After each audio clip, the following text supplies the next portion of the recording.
This is Ground Media UG. Codebase Entertainment.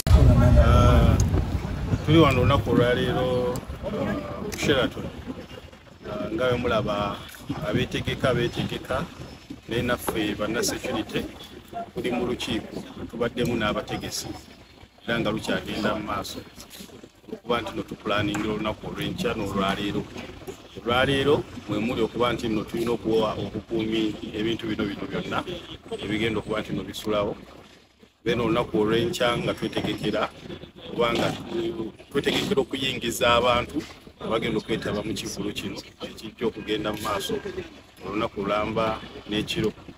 So tuli beetegefu kutwaliza awamu, tulina bye tubadde tukkaanyako nabe bayita okuteeka mu nkola era nga tuli bamativu nti bazze babiteeka mu nkola ku luno tukimanyi tebajja kulemererwa era bajja bisa mu nkola era nga twagala otegeeza abo bonna abaagala okwetaba mu kivulo kino okujja nga bali beetegefu okulaba security ey'enjawulo okuva ku geeti ya Sheraton paka mu bifo bino we bagenda okuba nga beeyagalira bagenda beerawo traffic plan ey'enjawulo bwe mu parkinga muyitawa n'ebintu ebirala ebiyinza okugwa mu kooye. So ffe nga aba security nga tulina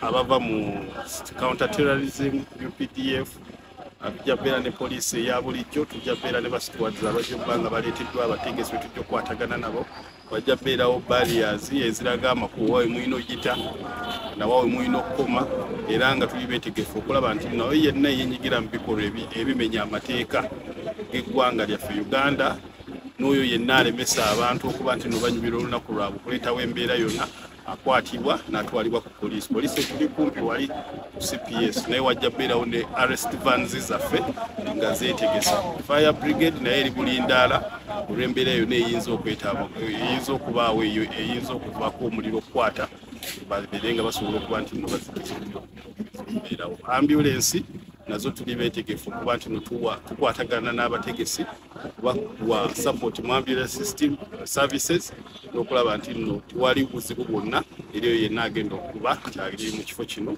ng'anyumirwa ekivulo olunaku olw'enkya.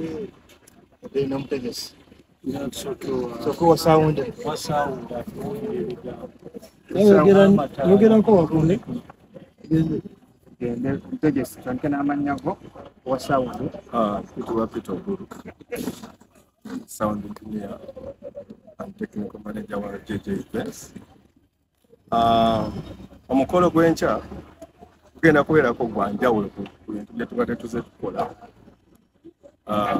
bwekijjako ky'amataala ku kya sound ku kyaki tukoze ebintu bingi abantu bye mumanyi naye gw'enkya gwo gwa njawulo era tubadde tusaba abantu bonna bajje balabeko bayigire ku experience because us buli kye tukola most of the time tuteekawo experience. Saagala kutotoola bingi, njagala bajje beerabireko kye bayita experience when it comes to production. Njala kubategeeza nti ndi wano miti bibiri.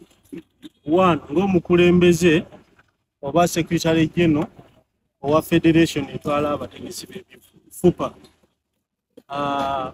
ne ku lwa muganda wange Isa director wa refined events wa member mu FUFA naye ate oyo muto wange ddala. So ndi wano mbiti ebyo ndwawo okulabika mu kamera naye ku mulundi guno nsanze ekintu ekitegekeddwa obulungi ddala. Abaali wano mu show ya Rema twebuuza nti anadda wano anaakola atya. Njala kwebaza okusookera ddala omutegesi nti akoze ekintu oba oli awo Sheraton kati bataddewo omutindo gw'enteekateeka ogutabangawo. Njagala kwebaza JJ Events ekituufu akoze stage sound bagitesitinzeeko ekiro ne leero abagendo baawo ekiro naye n'okusingira ddala abantu baffe abajja enkya bajje okusuubira okulaba ekisingayo obulungi. Ffe abayiseeko mu rehearsals z'omuyimbi ekituufu omuyimbi wa gospel naye oyinza n'okutuuka n'okulowooza nti oba agwa na yonna kuba music we akwata ku buli ddiini. Njagala okukoowoola bannayuganda si bannakampala bokka ne buli kiisa anyumirwa omuyimbi gwe bayita Gabi Ntaata buli kiisa awagira music wa Uganda njagala okubasaba mujje mulabe ku mulundi guno ekitabangawo concert bagise Cheza for Yesu naye njala kusaba naffe n'abasiraamu abalokole abaprotestanti bakristians fenna tujje kuba Katonda asigala ki Katonda. Njala kwebaza Sheraton enteekateeka muziraba ab'amawulire tubeebaza mu ngeri ey'enjawulo twatandika campaign eno nammwe ate era tutuno tuli mu kugigusana so tusaba bannayuganda bonna mujje muwagira omuyimbi mujje muwagira omutegesi n'okusingira ddala mu stress ze tulimu Uganda etutwala mu speed mugiraba mujje tukakkanye ku birungi. Olwalina ekibuuzo